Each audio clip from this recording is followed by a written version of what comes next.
कल के क्लास में हमने टॉपिक संख्या 14 नाम था भारत का विभाजन। भारत का विभाजन अलिखित स्रोतों से अध्ययन। टॉपिक को पढ़ना हम लोगों ने क्या किया था, प्रारंभ किया था। इस क्रम में कल के क्लास में हम लोगों ने पहली बात 1937 के चुनाव के बारे में चर्चा किया था, ठीक है। दूसरा व्यक्तिगत सत्याग्रह, व्यक्तिगत सत्याग्रह। तीसरा अगस्त घोषणा। चौथा भारत छोड़ो आंदोलन, एक और छूट गया, क्रिप्स मिशन। क्या इतने टॉपिक पर हमने कल के क्लास में चर्चा किया था। आज हम लोग सबसे पहला जिस टॉपिक पर चर्चा करेंगे उसका नाम होगा कैबिनेट मिशन योजना। क्या नाम है? कैबिनेट मिशन योजना। हमने कल के क्लास में कहा था कि 1945 ईस्वी में इंग्लैंड में चुनाव हुआ था।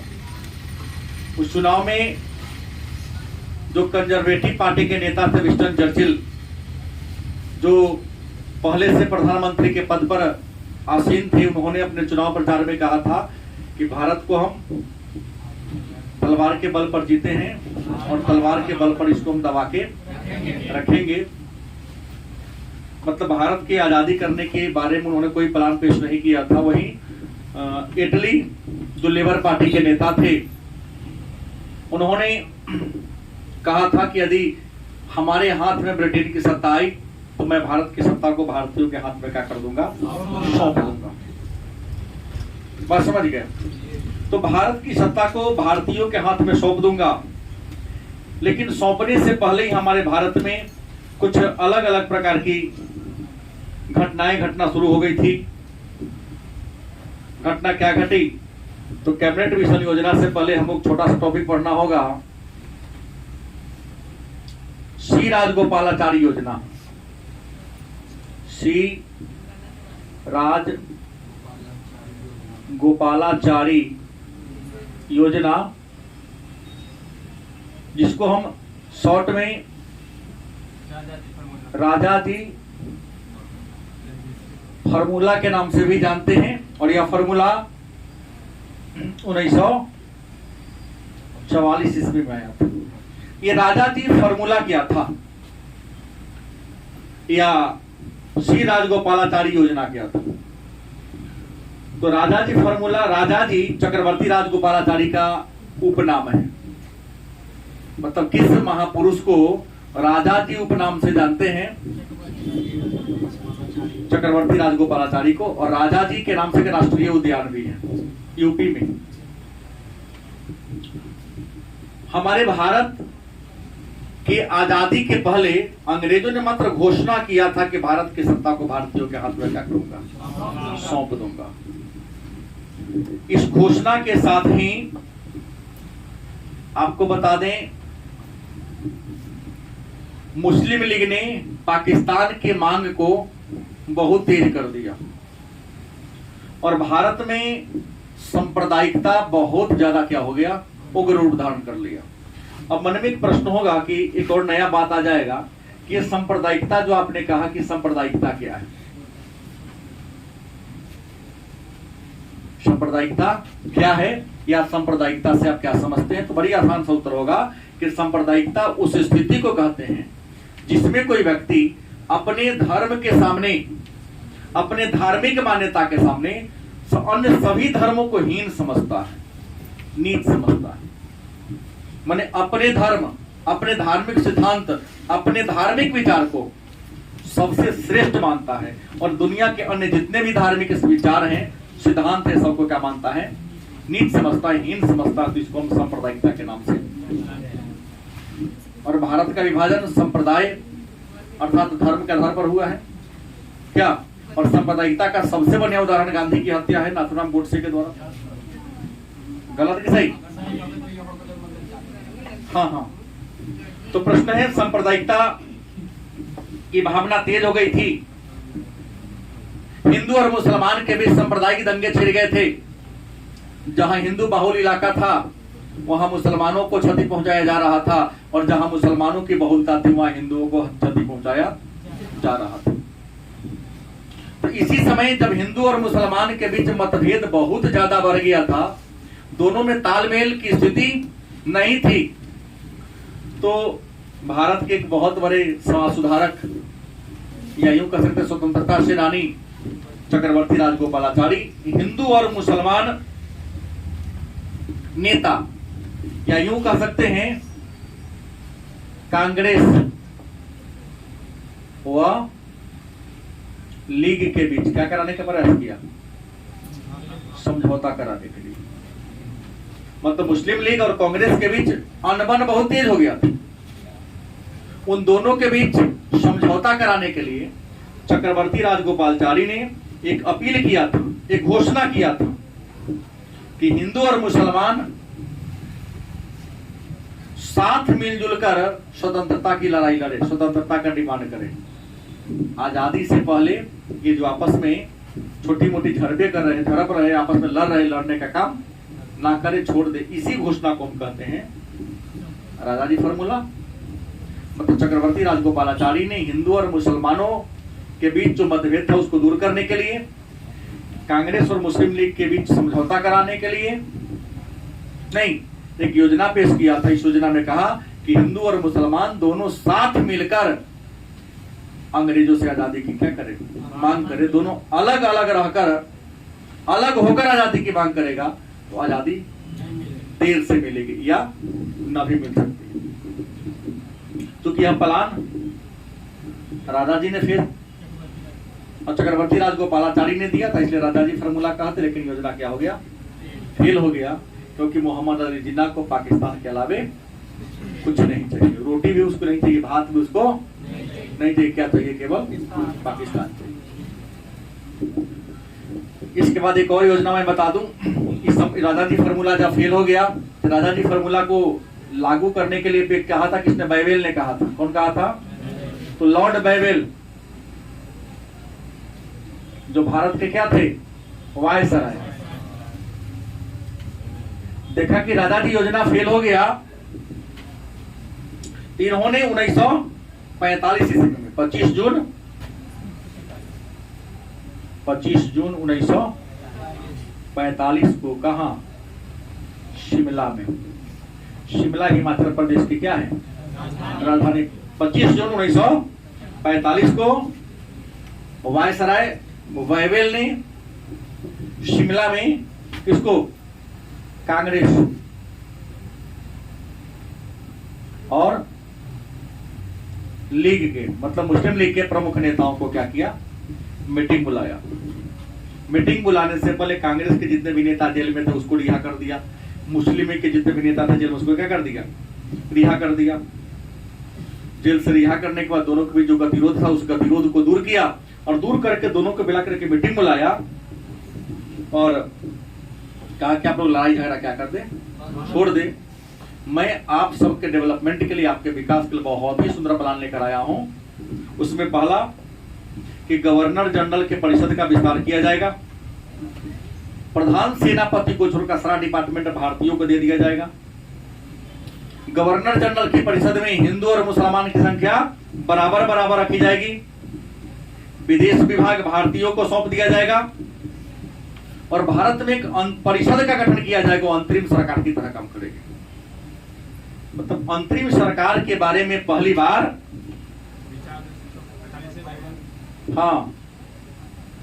अंतरिम सरकार का प्रस्ताव 1945 के बैवेल प्लान में आया था। और अंत में कहा कि युद्ध के समाप्ति के बाद भारत के लोग स्वयं भारत के संविधान का क्या करेंगे? निर्माण करेंगे। लेकिन इसके लिए करना क्या होगा, आपको सांप्रदायिकता का बात त्यागना पड़ेगा, क्योंकि हम लोग अपनी लड़ाई में भिड़े हुए हैं और आप लोग हिंदू और मुसलमान के नाम पर क्या कर रहे हो, लड़ रहे हो। इस लड़ाई को छोड़िए। हम युद्ध से निकलने के बाद जितना भी वादा किया, सारा वादा को क्या करूंगा, पूरा करूंगा। लेकिन मोहम्मद अली जिन्ना जो लीग के प्रमुख नेता थे, सीधा इन्होंने कहा कि नहीं, पाकिस्तान के अलावा में कुछ नहीं चाहिए। बात समझ गए। इसी बाइबल योजना के बाद रिपोर्ट चला गया ब्रिटेन की संसद में कि मुस्लिम लीग मानने वाला नहीं है, उसको केवल और केवल क्या चाहिए, पाकिस्तान चाहिए। लेकिन ब्रिटेन की संसद यह बात में थी कि गांधी जी ने कह दिया था कि सारा भारत चल जाए लेकिन पाकिस्तान नहीं बनेगा, हिंदू और मुसलमान एक ही हैं, मिट्टी के पुतले हैं। एक और मुस्लिम नेता ने कहा कि हिंदू और मुसलमान भारत की दो क्या है, आंखें। लेकिन जिन्ना मानने को तैयार नहीं था। तो वह कि पहले भारत के संविधान का हम क्या कर देते हैं, निर्माण कर देते हैं। क्या कर देते हैं, भारत के संविधान का निर्माण करते हैं। संविधान का निर्माण करने के बाद जो बात चूंकि लोग इन्वॉल्व हो जाएगा संविधान बनाने में, जो भी आपसी मतभेद है क्या हो जाएगा, क्योंकि इंसान खाली होता है ना तो शैतानी वाला दिमाग लगाता है। लेकिन किसी काम में इन्वॉल्व हो जाएगा, जैसे बच्चा बहुत ज्यादा बदमाशी करता, होमवर्क ज्यादा दे दो, बदमाशी ही करना कम कर देगा, क्या जी, क्योंकि उसको भी क्लास में अपना इज्जत है। न बना के ले जाएगा तो सब बच्चा बैठा रहेगा, वो खड़ा हो जाएगा, क्यों नहीं, तो होमवर्क पूरा नहीं किया है। तो अपने मान सम्मान, क्योंकि बच्चा में 7 वर्ष की अवस्था में ही अहम की भावना का विकास हो जाता है। वो चाहता है कि हम भी जहां रहे श्रेष्ठ रहे, सभी हमको अच्छा माने। तो अपने आप को अच्छा दिखाने के लिए, सामाजिक स्वैराचार प्रदर्शित करने के लिए क्या करता है, अच्छा काम करने का प्रयास करता है। तो संविधान के निर्माण करने की बात आई, और संविधान के निर्माण करने के लिए ब्रिटेन की संसद ने एक योजना पेश किया था, इसका नाम था कैबिनेट मिशन योजना। इस कैबिनेट मिशन योजना में सदस्य 2 अध्यक्ष, एक कुल मिलाकर 3 सदस्यों वाली एक आयोग का गठन किया, जिसका नाम था कैबिनेट मिशन योजना। अब कहेंगे ये तीनों सदस्य कौन कौन था। ये कैबिनेट मिशन योजना आया कब, तो कैबिनेट मिशन योजना की बात करें तो 24 मार्च 1946 को कैबिनेट मिशन योजना का इंडिया में क्या होता है, आगमन होता है। इसमें 3 मेंबर होते हैं। नंबर 1 AB अलेक्जेंडर, दूसरा स्टैफोर्ड क्रिप्स, तीसरा सर पैट्रिक लॉरेंस। ये जो एबी अलेक्जेंडर थे, ये क्या थे, मुद्दे की बात है कि जो एबी अलेक्जेंडर थे क्या थे, तो एबी अलेक्जेंडर नौसेना मंत्री थे, नौसेना मंत्री। सर स्टैफोर्ड क्रिप्स की अगर बात करें तो सर स्टैफोर्ड क्रिप्स ये व्यापार मंत्री थे, यूं कह सकते हैं व्यापार की देखरेख करने वाला। सर पैट्रिक लॉरेंस क्या था, भारत सचिव के पद पर, तीनों ऊंचे ऊंचे पद पर विराजमान था। और किसी भी मंत्रिमंडल में जो डिपार्टमेंट का अध्यक्ष होता है उसे कैबिनेट मंत्री कहा जाता है। मंत्री 3 प्रकार के होते हैं, एक कैबिनेट मंत्री, दूसरा राज्य मंत्री, और तीसरा स्वतंत्र प्रभार वाले चाहे उप मंत्री।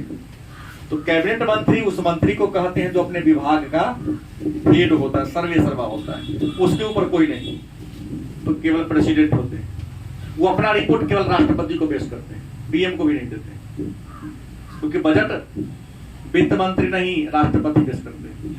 हाँ, राष्ट्रपति का प्रतिनिधि वित्त मंत्री, कोई पूछा बजट कौन पेश करता है, एक लाइन में कहेगा राष्ट्रपति पेश करते हैं। किसके माध्यम से, वित्त मंत्री के माध्यम से, क्योंकि वित्त मंत्री राष्ट्रपति का ही प्रतिनिधि है। हाँ, तो प्रश्न है कि तीनों इंग्लैंड के संसद के क्या थे, कैबिनेट मंत्री थे। नाम पर गया कैबिनेट मिशन योजना। इंडिया में आया 24 मार्च 1946 को। कैबिनेट मिशन योजना की अनेक सारी सिफारिशें थी, अनेक सारी बातें थी। जैसे एक भारतीय संघ का निर्माण किया जाएगा जिसमें विदेश, रक्षा, यातायात इस सबके देखरेख इंडियन करेगा। दूसरा कहा देशी राज्यों का एक संघ होगा जिसमें अंग्रेज के कुछ प्रतिनिधि होंगे, कुछ अधिकांश भारतीय प्रतिनिधि होंगे। संघीय विषय को छोड़कर सारे विषय प्रांत सरकार को दिया जाएगा। राज्य को 3 भाग में बटेगा, ए वर्ग के राज्य, बी वर्ग के राज्य, सी वर्ग के राज्य। ए वर्ग का राज्य वह होगा जिसकी आबादी ज्यादा होगी, बी वर्ग का राज्य वह होगा जिसकी आबादी उससे क्या होगी, कम होगी, सी वर्ग का राज्य वह होगा जिसकी आबादी, लेकिन एक और डी वर्ग का भी राज्य था जहां बहुत लोग कम थे, 0 के बराबर आबादी थी। ठीक है। देशी रियासतों का अधिकार होगा कि भारत में रहे या स्वतंत्र रहे या पाकिस्तान में जाए। 10 लाख की जनसंख्या पर एक प्रतिनिधि का चयन करेंगे। प्रतिनिधि का चयन वयस्क मताधिकार के आधार पर होगा और वयस्क मताधिकार की उम्र सीमा 21 वर्ष होगी। बात समझ गए। इन सारी बातों को रखा गया और इसी कैबिनेट मिशन योजना के तहत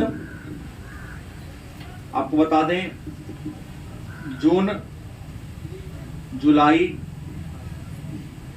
1946 में क्या हुआ था, चुनाव हुआ था। इसने तय किया था और एक संविधान सभा के एक सदस्य का चुनाव 10 लाख की आबादी पर, और चुनाव का तरीका था एकल संक्रमणीय मत के अनुपातिक विधि से। हाँ, उसी तरीके से संविधान सभा के सदस्य का भी क्या किया गया, चुनाव करने की बात की गई। आपको बता दें लगभग 2 महीना के आसपास लगा समय चुनाव करने में। हुआ कि संविधान सभा में कुल कितने सदस्य का चुनाव करना है, तो संविधान सभा में 389 सदस्य का चुनाव करना था। और अंग्रेजों के काल में अगर हम भारत की बात करें तो अंग्रेजों के शासन काल में भारत के 2 भाग थे। एक था देशी रियासत, दूसरा कौन था, ब्रिटिश प्रांत। देशी रियासत का मतलब होता है कि देश के राजा महाराजा का शासन, और देशी रियासतों की संख्या 565 और ब्रिटिश प्रांत का एगो था 11। कल सही। और एक और था मुख्य कमिश्नरी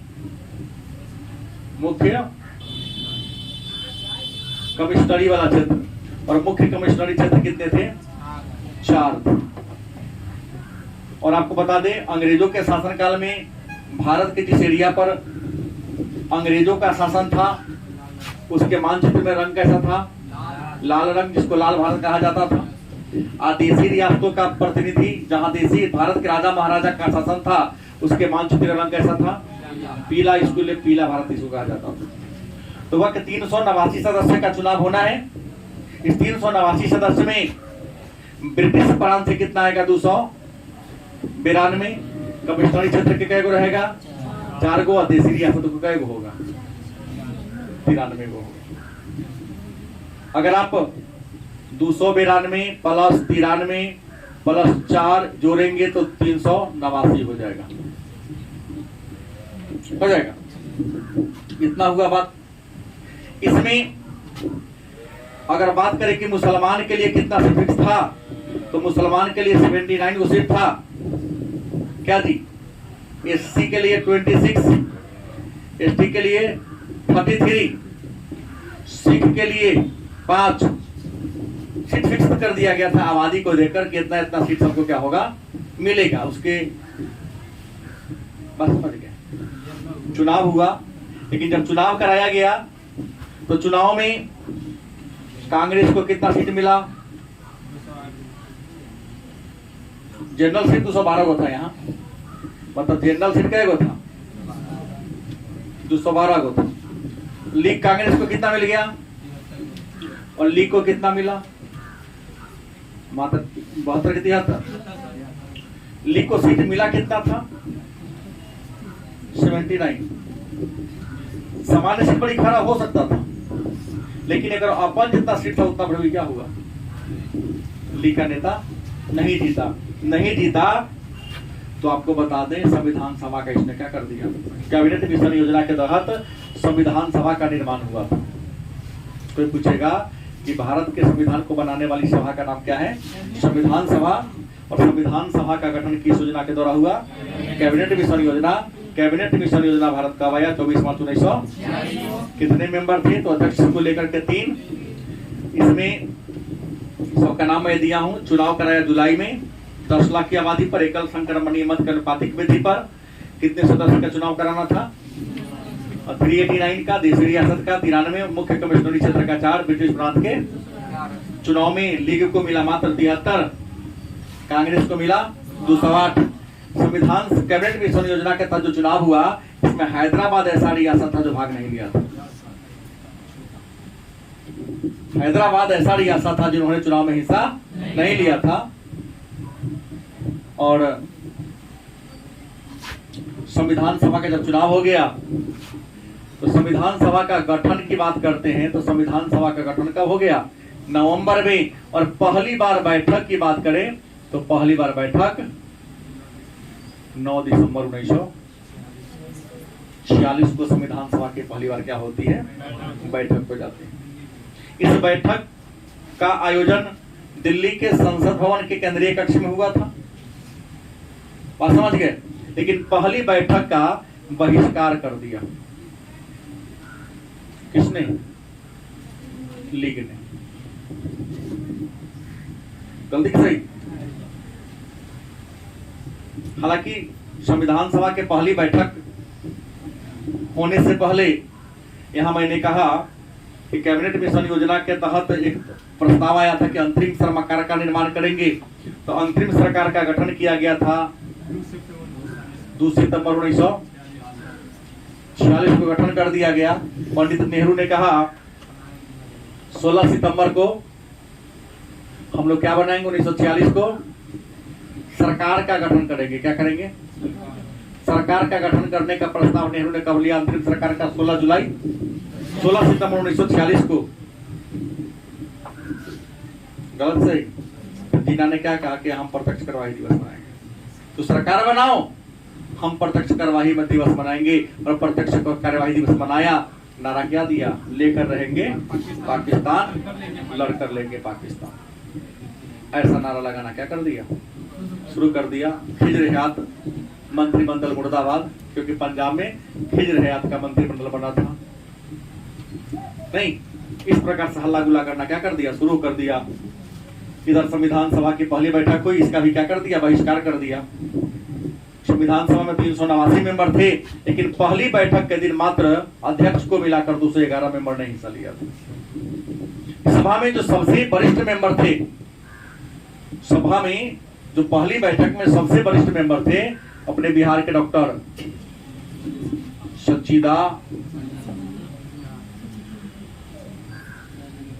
सच्चिदानंद सिन्हा सभा में सबसे वरिष्ठ मेंबर थे।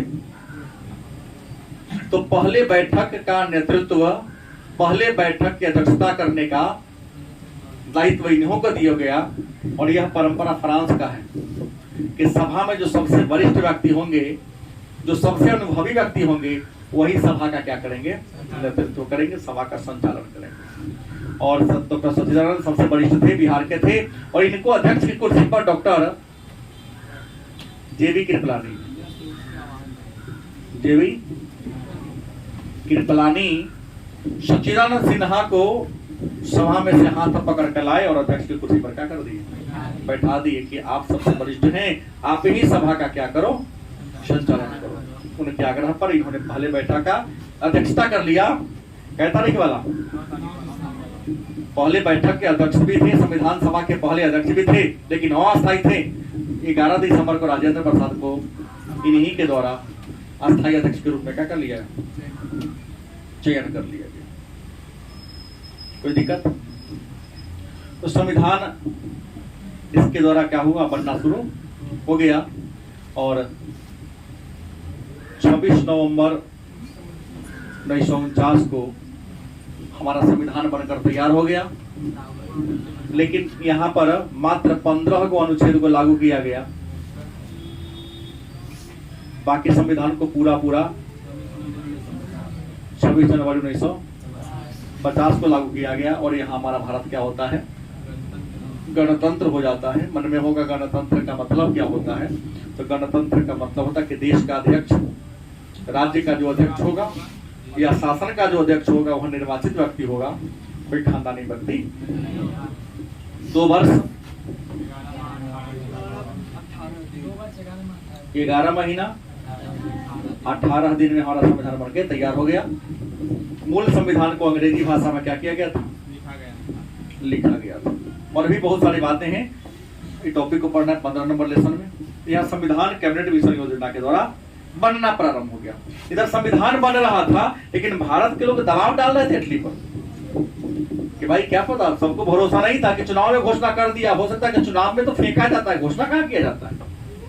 चुनाव के समय जो नेता मंच पर आते हैं वो सीधे बात को क्या करते हैं, हम फेंकते हैं। जनता कितना लाभ देगी, नहीं। लोगों के का प्रेशर होने लगा कि आपने घोषणा किया था करें। इधर इटली इंग्लैंड के पीएम बने थे। इटली ने लीग और कांग्रेस के बीच समझौता कराने का पूरा प्रयास किया, लेकिन इनको लगा कि दोनों को समझाना थोड़ा सा क्या है, बड़ा ही मुश्किल है। दोनों में समझौता होने का दिखाई दे नहीं रहा है। अंत में इटली ने 20 फरवरी 1947 को, यह तारीख भारत के लिए ऐतिहासिक तारीख है, क्योंकि इसी तारीख को इंग्लैंड के पीएम क्लेमेंट एटली ने घोषणा किया, क्या घोषणा किया कि जून 1948 के पूर्व मैं भारत की सत्ता को भारतीयों के हाथ में हस्तांतरित कर दूंगा।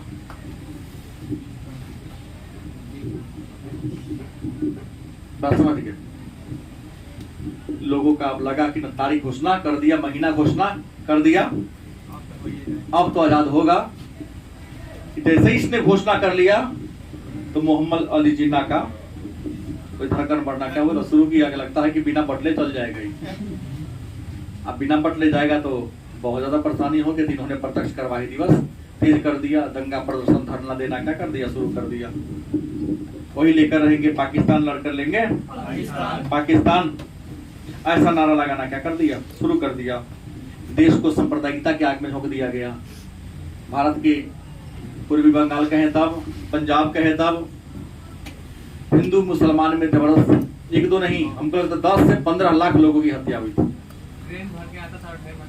ट्रेन भर के लाश ही आते जाते थे। जो गद्दार फिल्म में दिखाया गया है, उस गद्दार फिल्म की पटकथा आपके इतिहास के 14 नंबर पाठ के पीछे से लिखा हुआ है। लाश ही ट्रक पर, ट्रेन पर लदा के आता जाता था। सांप्रदायिकता की नशा हिंदू की आंख पर भी चढ़ गई थी, मुसलमान की आंख पर भी चढ़ गई थी। इसी विषम परिस्थिति में इंग्लैंड के जो राजा थे, हुआ कि भारत के शासन व्यवस्था को देखरेख करने के लिए भारत के लोगों में अमन चयन अगर कायम करना है तो अच्छे लोगों को वहां का गवर्नर बनाना पड़ेगा। तो राज परिवार से जुड़ा हुआ व्यक्ति था, नाम था लॉर्ड माउंटबेटन। लॉर्ड माउंटबेटन ये आम इंसान नहीं थे, राजा के स्वयं का चचेरा भाई थे।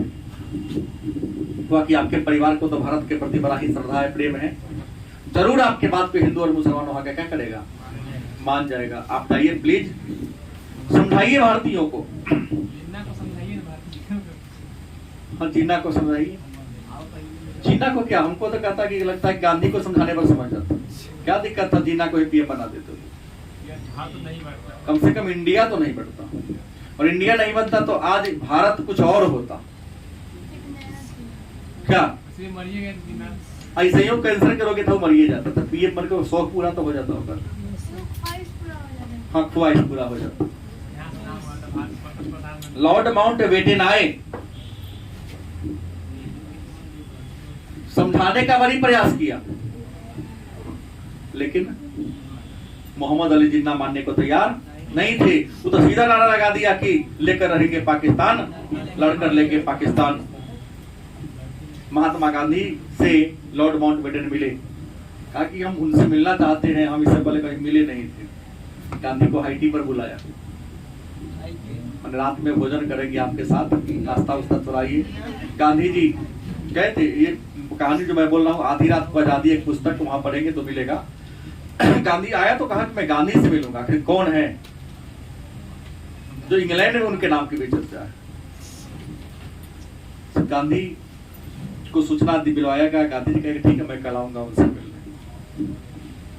गांधी जी उनके गेट पर गया, गेट कीपर भगा दिया। फिर भिखारी को भी गांधी यहाँ मिलने आने वाला है, वही ना घर बसा नहीं, भिखारी आ गए। वही क्या पता कि गांधी यही है। हाँ, लाठी ले आता, धोती पहन ले, फिर सोई सड़के तो भगा दिया। गेटकीपर को उन्होंने कहा, ब्रिटिश राइटर ने लिखा कि इस बिल्डिंग के जो मालिक है उसने ही हमको बुलाया है, जाओ कहना कि गांधी खोज रहा, आपको मिलने आया है। और स्वागत में नहीं था, फूल सब रोड बिछा दे रहा था, कहीं कोमल पैर होगा तो ड्यूटी ना करते तो चपलो नहीं पहनते। चश्मो था उसका डंटी बांधा था फटे के बांस वाला से। ये गए तो देख कर अचंभित रह गया। आइंस्टीन ने कहा था इनके बारे में क्या हार मांस के बना हुआ इंसान शायद भविष्य में कोई पैदा होगा। गांधी के बारे में क्या जी? गांधी वहां गए तो टेबल पर बैठ, कुर्सी मिला बैठने के लिए बैठ गए। टेबल को सुंदर सजाया गया था कि गांधी कोई होगा महापुरुष। नाना प्रकार के पकवान सजा दिया गया था कि जो मन है खाइए। गांधी वही खादी वाला झोरा में से निकाले मांस के गाड़ी, एक चम्मच निकाले जो ना फाटा बानल था। वो चम्मच अफ्रीका के जेल में उनको मिला था खाने के लिए।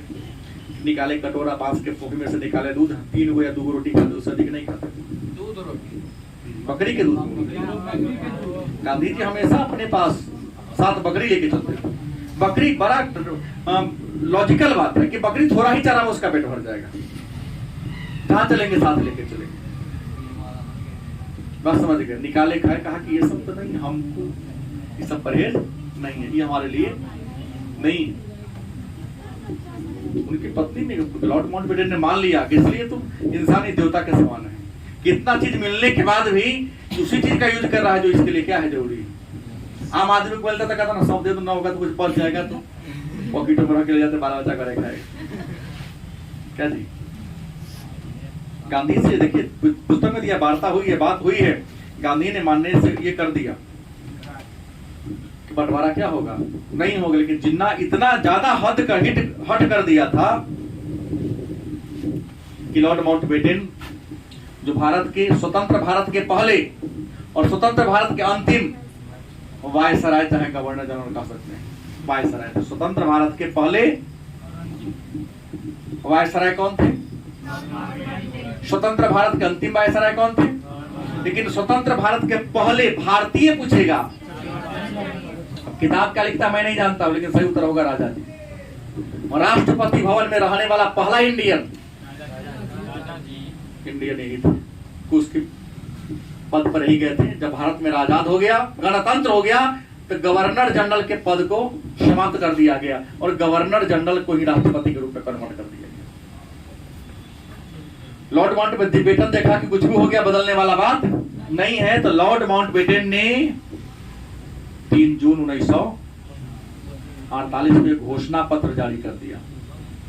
इस घोषणा को हम 3 जून योजना के नाम से, कौन किया था? Lord Mountbatten. इसलिए उनको लॉर्ड माउंटबेटन योजना के नाम से भी, इसी योजना के द्वारा भारत 2 खंडों में क्या हो गया, बट गया। एक का नाम था भारत, दूसरे का नाम क्या था? पाकिस्तान हो गया।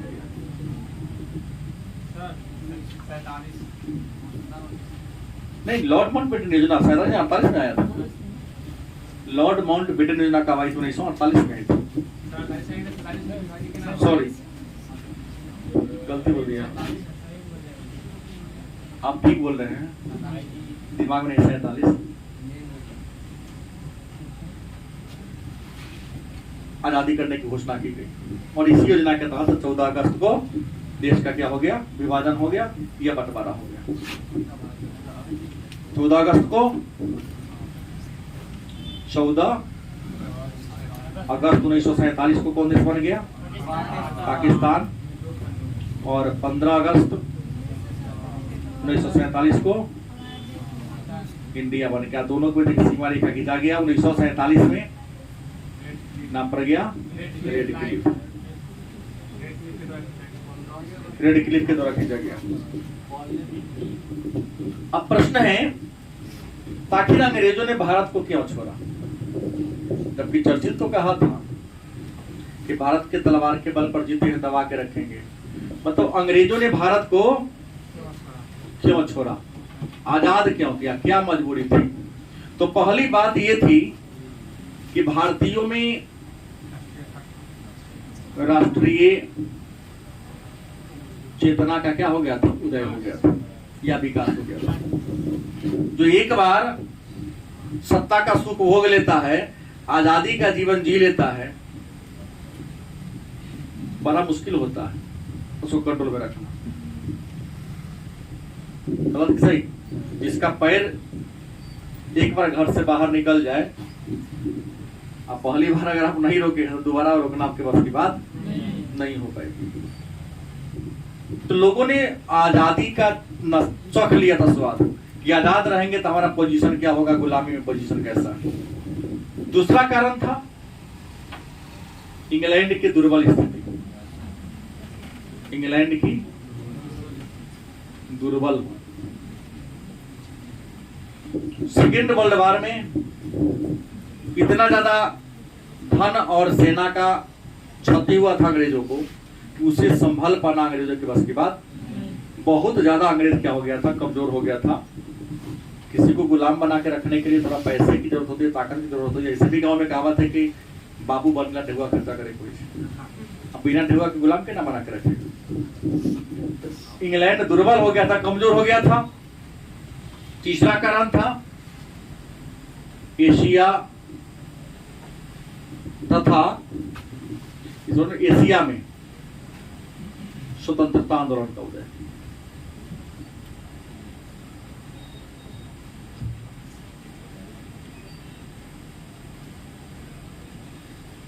एशिया महादेश में स्वतंत्रता आंदोलन बहुत तेज हो गया था। केवल इंडिया में ही नहीं, श्रीलंका में, चीन में, इंडोनेशिया में, सब देश के लोग। जैसे इंडिया ने कहा था अंग्रेज भारत छोड़ो, श्रीलंका वाला कहा था अंग्रेज श्रीलंका छोड़ो, चीन वाला कहा था अंग्रेज चीन छोड़ो। कहां कहा तो शांत कराने जाओगे। एशिया महादेश के हर देश जो इंग्लैंड का गुलाम था, सब आजादी के लिए हल्ला गुल्ला करना शुरू कर दिया था। चौथा कारण था इंग्लैंड की जनता का, इंग्लैंड की जनता का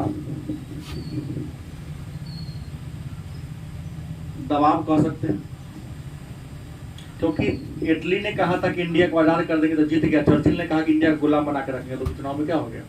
मतलब इंग्लैंड की जनता भी चाहती थी इंडिया क्या हो जाए, तो उन्होंने इटली को चीन जिता दिया, चर्चिल को हरा दिया। पांचवा कारण था अंतरराष्ट्रीय दबाव, अंतरराष्ट्रीय इंग्लैंड के ऊपर विश्व का दबाव था, अमेरिका का, रूस का, फ्रांस का दबाव था। तो इंडिया को क्या करो, छोड़ दो। क्यों? क्योंकि सेकेंड वर्ल्ड वॉर में कितनों मनाया, लेकिन इंडिया को लोग सपोर्ट करने को तैयार। हालांकि गुरुदेव रविन्द्रनाथ टैगोर ने इस पर कहा था कि भाग्य का चक्र कोनो न कोनो दिन अंग्रेज को ले डूबेगा, क्या जी। और नेहरू जी ने कहा दिया था कि अब भारत को 2-4 महीना में छोड़ के जाना पड़ेगा इंग्लैंड को, क्योंकि देख लिया था भारत के लोग अब किसी के बस में रहने वाला में से। इसके अलावा इटली का घोषणा पत्र कह सकते हैं,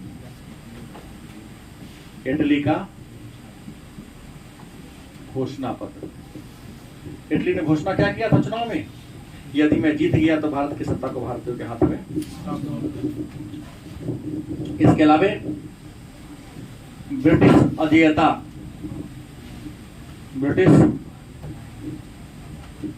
अजेयता की समाप्ति। अंग्रेज अपने आप को अजेय समझता था कि मुझे कोई जीत नहीं सकता, मुझे कोई हरा नहीं सकता है। नहीं, मैं सबसे ज्यादा क्या हूं, ताकतवर हूं। लेकिन सेकेंड वर्ल्ड वॉर में जिस मोर्चा पर इंग्लैंड का सिपाही लड़ रहा था, हर मोर्चा पर लड़ाई में क्या हुआ, अगर घमंड ही टूट गया। जैसे रूस को घमंड था कि हम इतना बड़ा है, मुझे कोई हरा नहीं सकता। लेकिन रूस और जापान के बीच 1894-95 में लड़ाई हुआ था, रूस हार गया, जापान क्या हो गया था। चीन को भी बड़ा घमंड था कि हमें कोई हरा नहीं सकता है, तो 1904-05 में चीन से भी लड़ाई हुआ था जापान को। जापान ने चीन को भी क्या कर दिया था, हरा दिया था। इनका जो घमंड था कि हम बहुत बड़े ताकतवर है, ये घमंड क्या हो गया, इसका नष्ट हो गया। इसके अलावा भारत में क्या आ गया था, साम्यवाद का भय। ठीक है, साम्यवाद आंदोलन की शुरुआत 1917 में सोवियत रूस से हुई थी। बेल्शेविक क्रांति के साथ, जहां राजा को खंगेर के भगाया गया था। इंग्लैंड को डर था कि कहीं साम्यवादी भी, नेहरू जी समाज में साम्यवादी थे, सुभाष चंद्र बोस भी साम्यवादी विचारधारा से जुड़े थे। इनको लगा कहीं हमको भी पीट मार के ना भगा दे सब, तो पिटाई खा के भागने से बेटर है। हाँ, जयप्रकाश नारायण भी साम्यवादी थे, लेकिन इंडिया में कुछ ने साम्यवादी पार्टी को ज्वाइन नहीं किया, क्योंकि आजादी की लड़ाई में सब पार्टी ने कुछ न कुछ योगदान दिया है। साम्यवादी ने अपने एक ही बलिदान, झूठों की गरीब के कल्याण की बात करता है, खून नहीं बहाया है। साम्यवादियों ने आजादी की लड़ाई में कुछ नहीं दिया है योगदान। इसलिए नेहरू जेपी साम्यवादी होकर भी इंडिया में साम्यवादी पार्टी को ज्वाइन नहीं किया। तो साम्यवाद का भय अंग्रेजों के मन में था कि इंडिया में आंदोलन तेज होने वाला, इसलिए उसे पहले इंडिया को क्या कर दो, छोड़ दो। ये रहा इतिहास पाठ 14, भारत का विभाजन अलिखित स्रोतों से अध्ययन।